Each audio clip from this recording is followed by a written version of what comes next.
A shape emerges, half submerged in the muddy ditch bordering the deserted off-road. My boots sink into the soft, blood-soaked earth with a squelch as I approach cautiously. The stench hits me next, a noxious blend of gasoline and metallic tang clinging to the fog. The outline sharpens into horrifying clarity. A body, limbs twisted at unnatural angles, fingers splayed like broken claws, a face barely recognizable as a human being. The fog, usually a comforting blanket in this forgotten corner of the city, now feels like a suffocating shroud, a silent witness to a scene it can't quite hide. Carlos and I were patrolling that day, or at least that's what we thought we were doing until we saw a mile marker, 765, realizing that we had ended up on a highway and very pretty much out of Houston. December's festive fog was supposed to keep the city indoors, like a bad smell clinging to your clothes. But hey, gotta get my caffeine fix, right? Even if it meant braving the pea soup mist with this kid in tow. Now, thanks to my stellar sense of direction, or lack thereof, we were well and truly lost.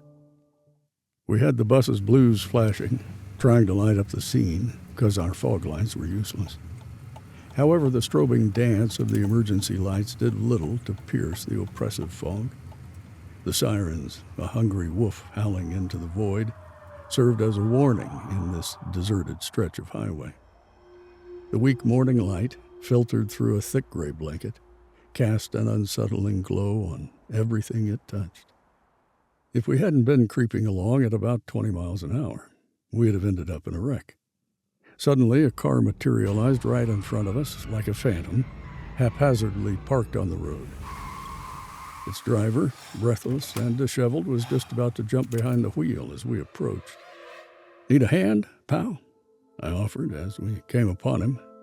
But as I glanced at the hurriedly parked car and the nervous demeanor of its driver, a subtle question tiptoed into my mind. Was he running from the sirens? The man let out a nervous chuckle. I swear I was just about to call you, but I was looking for a safer spot to park," he explained. "Well, looks like we're here to save the day," I responded, dryly mirroring his nervous energy. "I spotted a smoking motorcycle tucked under the guardrail. The driver must be nearby, but I can't seem to locate him." The man recounted, his narrative as insubstantial as the fog. He claimed to have just stumbled upon the scene, offering no details that could remotely be considered helpful. It was like he had stumbled upon some morbid treasure hunt and now felt obliged to share the prize with us. He shifted uncomfortably under my gaze, his eyes darting away from me towards his car. "Look," the man stammered, "since you're here, I don't think I can be of much help, right? Plus, I urgently need to get to work. I'm already way too late." He cast another worried glance at the car. There was something off about him, a flicker in his eyes that didn't quite match his hurried explanation. One thing was crystal clear. The dude really wanted to leave. And honestly, who could blame him? Sticking around in this impenetrable mist wouldn't win him any awards. Despite my gut feeling, I sighed and waved him off. "Don't get lost," I muttered, the words carrying a subtle warning. "Where's he off to?" Carlos queried as I joined him, already scouring the area with his flashlight. "Shouldn't he at least give a statement?" The guy looked puzzled, I said, unable to glean any significant information. And he was in a rush, late for work and all. "Work?" Carlos questioned. "Is it take your kid to work day? Didn't you see the boy in the back seat?" Carlos replied. "I'm pretty sure it was an old coat, Ramirez. Time to catch some Z's, buddy." "Let's focus." The mangled bike beneath the median barrier was a grim sight. It was bent and twisted inwards on the right side, clearly wedged there with significant force. Given the damage, it seemed unlikely the rider had simply walked away. Carlos and I exchanged worried glances, knowing there was a good chance the driver was somewhere off the road and the situation might be serious. The ground beneath the median barrier was a treacherous mix of loose gravel and uneven dips, a far cry from the smooth asphalt we were used to. Grabbing our torches and a trauma bag, we waded into the unknown, a knot of unease tightening in my gut. We had a direction in mind, more of a desperate hope than anything concrete, thanks to the swirling fog that obscured everything beyond a few feet. Carlos, ever the optimist, suggested splitting up to cover more ground. I scoffed. "Remember, amigo," I said, "this ain't Hollywood. People don't conveniently teleport miles away in a thick fog." We pressed on, the silence broken only by the rhythmic crunch of our boots on the uneven terrain and the occasional crackle from our radios. The oppressive fog seemed to amplify every sound, every creak and groan, turning them into potential harbingers of something sinister. Then, a sound pierced the oppressive silence, a faint, guttural moan. Hope surged through me, a counterpoint to the growing dread. We followed the sound, the urgency in our steps quickening with each passing moment. And then we saw it. A crumpled figure lay sprawled on the ground, limbs twisted at unnatural angles. A broken helmet lay beside it, offering a gruesome glimpse of the face beneath. Blood, dark and glistening, painted the scene a macabre red. The moan had morphed into a ragged gasp for breath, a vivid portrayal of the fragile humanity beneath the mangled flesh. All my coping mechanisms vanished in an instant as the overwhelming stench of blood assaulted my senses. It was bad, and I definitely mean it. "Pulse," I mumbled, feeling for the flutter of a hummingbird's wings beneath a pile of twisted metal and spandex. Probably a few cracked ribs, too, judging by the sound effects every time he breathes. Head's a mess as well. Carlos, bless his boundless enthusiasm, rushed to fetch supplies from the ambulance, leaving me to attend to the injured with what I had on hand. I carefully secured a cervical collar around the man's neck, hoping it provided some stability amid the chaos. Next came the fun part, the profuse bleeding from his torso, a pulsating stream of crimson. Fumbling with sweat-slick fingers, I reached for the pressure dressing and slapped it on, each movement deliberate and focused. Every cough from the patient sent a surge of concern through me. But hey, at least he was still coughing, right? That's practically a victory lap in my book. Time seemed to drag on as we worked, the silence broken only by the man's labored breathing and my internal doubts. Perhaps I hadn't applied enough pressure, or maybe a tourniquet would have been a better call. But that was a Pandora's box I wasn't ready to open. Carlos materialized next to me, the stretcher steady despite the uneven ground. His arrival was eerily swift, leaving me with a prickle of unease amidst the urgency. We wasted no time. With practiced efficiency, we lifted the injured man onto the stretcher, his ragged breaths echoing in the oppressive silence. The journey back to the ambulance was a blur, our familiarity with the vehicle our only guide in the sightless landscape. Suddenly, my foot snagged on something. I stumbled, nearly losing my grip on the stretcher. Carlos let out a startled gasp, and we both froze, the tension crackling in the air. "Easy with it, Mark," Carlos grunted, his voice strained by the uneven gravel. "Tripped on something?" I grunted back, too focused on maintaining my grip on the stretcher to reply with words. We'd lost our rhythm for a moment, the stretcher tilting alarmingly to the left before we managed to right it. As I lowered it to adjust my grip, the faint glow of our torches fell on the culprit, a single boot, lying on the gravel like a discarded toy. Abandoned. The sight of it sent a fresh wave of unease rushing through me. With shaky hands, I quickly checked the guy's feet. Both of his boots were still on tight. Then it hit me. It was a tiny boot, a kid's boot, barely a size 13. It looked like something a little outlaw would wear, a high biker boot made of shiny black leather.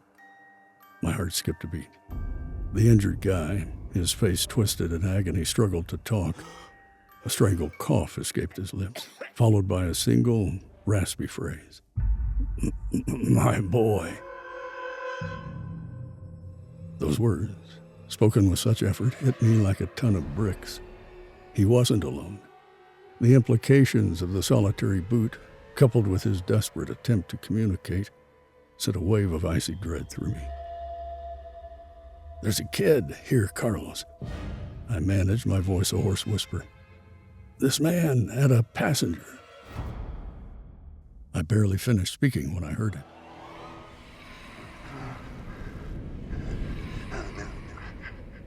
A sudden noise cut through the silence, jolting me into high alert.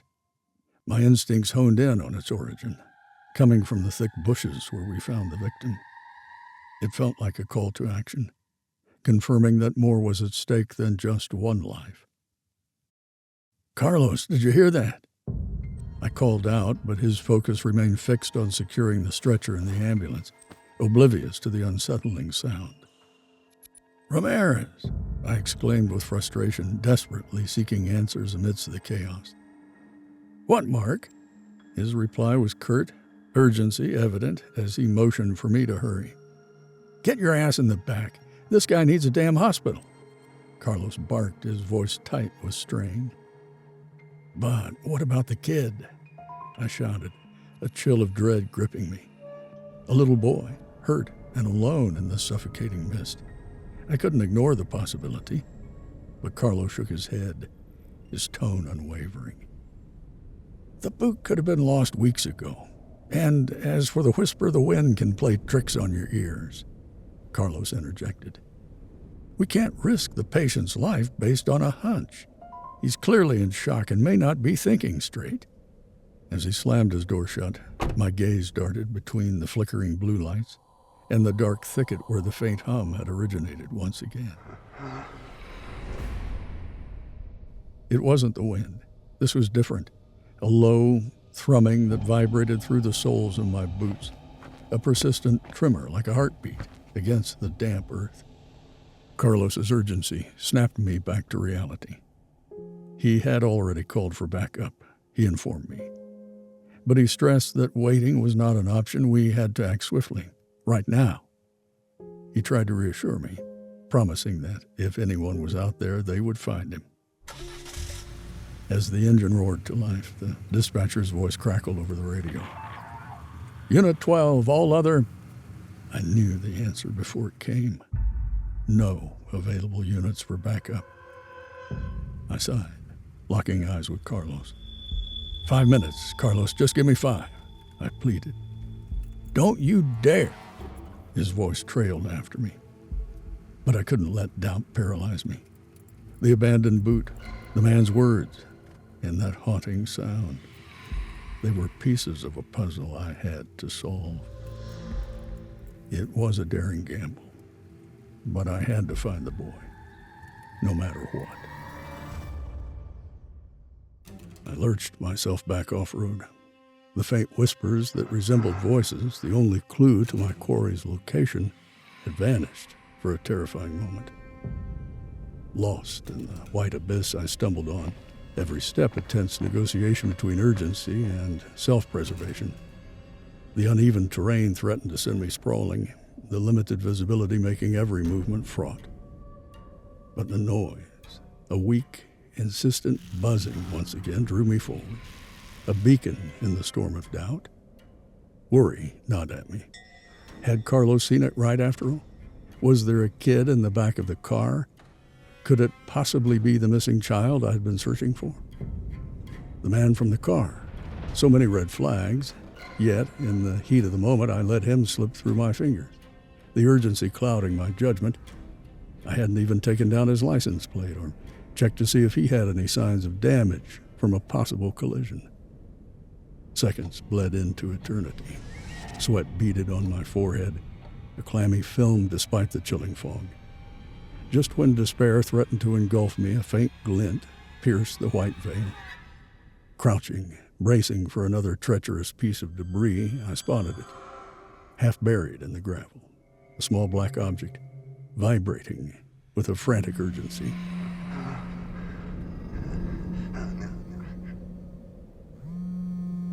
A phone. Cracked and shattered, lying beside another boot and a torn plastic bag. My thumb hovered over the green button, the phone's faint vibration mirroring the nervous tremor in my hand. Hope battled with a rising dread. Who was on the other end of this lifeline? "Hello?" I croaked, my voice barely audible above the pounding in my ears. A voice, young and hurried, crackled to life. "Finally, I was getting worried. Did you really go by bike in this weather? Why didn't you take the car? Did you get his Christmas present?" Caught off guard, I replied. "Which present?" "His biker boots. He keeps nagging about them. He's doing it as we speak." "Wait, Danny? Who am I talking to?" The once confident voice turned wary. Panic clawed at my throat as I replayed the scene in my mind. The single boot, the torn shopping bag. It wasn't another victim. The voices weren't a child's, but a phone vibrating in the gravel. My gaze darted to the price tag, still dangling from the boot, a reminder of my colossal blunder. "Ma'am, listen to me carefully. Come to Northwest Medical Center immediately." Silence hung heavy in the air. "Where's my husband?" The voice finally spoke, tinged with chilling concern. "Just do what I say." With a trembling hand, I ended the call. The phone felt like a grim weight in my hand. As I stumbled back, a slow realization dawned. In my desperate search, I had neglected the potential patient. The ambulance loomed like a metallic behemoth in the blindness of the fog. Carlos, a crumpled silhouette against its side, rasped a question before I even reached him. His voice, usually booming, was now as dry as sandpaper. "Found him? Alive?" My throat tightened, but the answer felt like a hammer blow. "Carlos," I said, my voice thick. "There wasn't another victim. How's the man?" "He's gone, Mark. Dead. You were out there way too long." There was nothing left to say after that. There wasn't another child, just a fleeting possibility that I had chased in unforgiving circumstances. The fog, the lack of available dispatches, Carlos telling me we should leave. It all indicated that the patient in the back was our main priority. I didn't know how things would have turned out if I hadn't gone to look for a child. What if we had reached the hospital in time?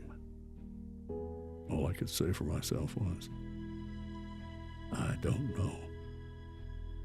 I really don't know.